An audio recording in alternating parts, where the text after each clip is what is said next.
So there's been something that I have wanted to talk to you about for a while, but I was trying to piece it together. It was one of those things that was kind of in my brain and I hadn't fully formed the thought, and I didn't want it to come across like I know better or do better, because I'm just like you. I have my ups and downs and things I do and don't.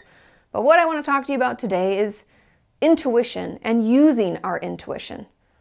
And intuition, it's that voice inside yourself that lets you know when things are maybe good or bad.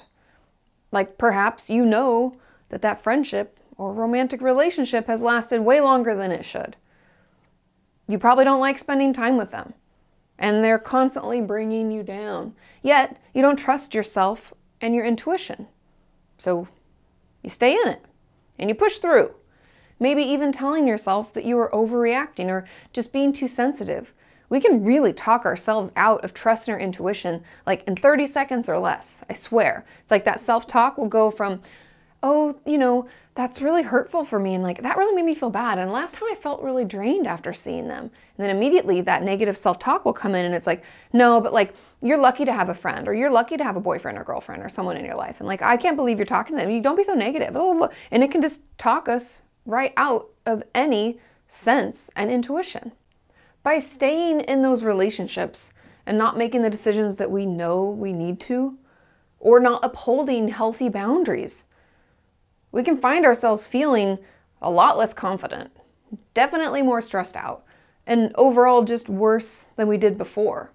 In a way, when we don't trust our intuition and act accordingly, it creates this like inner tension, this incongruence between what we know and feel and what we're choosing to do.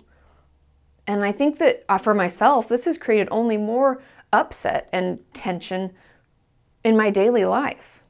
And yes, of course, I do want to acknowledge that trauma and previous upsets can make it really difficult for us to hear, let alone trust our intuition. But that's why having a therapist, as well as good friends or family that you trust, to check in with, see what they think, get their perspective, and speak about what you're thinking and feeling, and see if they agree with you or not. With the right support, we can get back in touch with our intuition and slowly begin to trust ourselves again. And I'm sure you're wondering, that's a lot of talk, Katie, but how do we get back in touch with it? Especially if we've never listened to it before. Now, people may disagree, but I honestly think that the easiest way to do this is to look back on past situations that didn't turn out well for us. And no, this is not an excuse to let that negative self-talk or nasty thought spiral take you into an abyss. This is only for research. You're being a detective to your feelings and your experience. So we're going to go back into past situations. And that could be a relationship or just a stressful situation we wished we weren't in.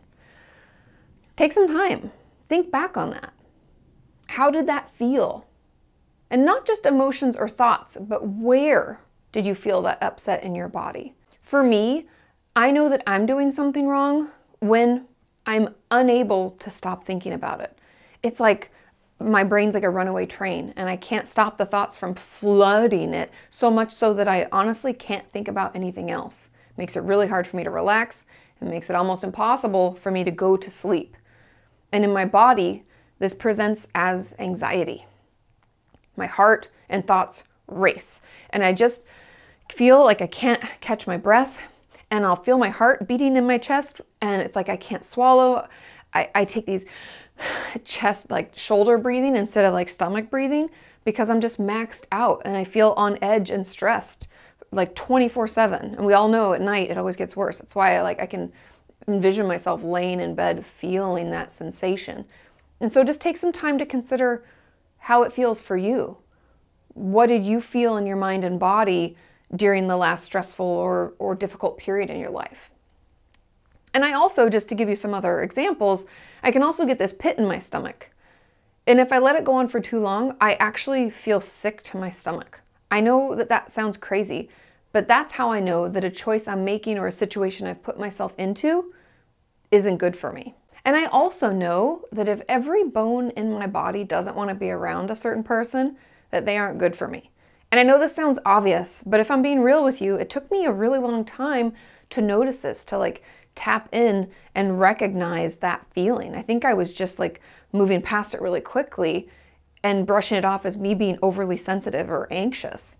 And I don't know, you know that feeling, you know that dread that you can feel before you spend time with someone, or if you did try to avoid them, but then they find you anyways, and you're like, shit, it's that feeling. And those are all signs of our intuition. There's a reason that we don't want to be in that situation or around that person. And no, that doesn't mean that they are wrong and we are right. This actually has nothing to do with them. It's about us and how we feel when we're around them. It could be that they are more assertive than we're comfortable with, or they ask too many personal questions and we don't want to talk to them about that. Overall, we're just not good together. It's not a good recipe. It doesn't go together. Something about our interactions with them rubs us the wrong way. And I'll tell you, something that I'm learning more as an adult is that we, as the ones who are rubbed the wrong way, are responsible for noticing and dealing with that, not them. Too often we focus on how other people should change, thinking that they are the ones holding us back from something. An example of this would be thinking or saying, to be honest, when they apologize, then I'll feel better. We don't have any control over them, and we cannot make them apologize. I know, it sucks, but we can't. Can't force them. We have to stop waiting for other people to do something. We can do something for ourselves right now. We can decide to forgive or not and move the fuck on. Insert mic drop, right? But seriously, we all have to get better at recognizing when we're putting our own well-being in the hands of someone else. Why should we give them so much power? Take that power back. Decide how you want to feel, what you want to focus on, and do that.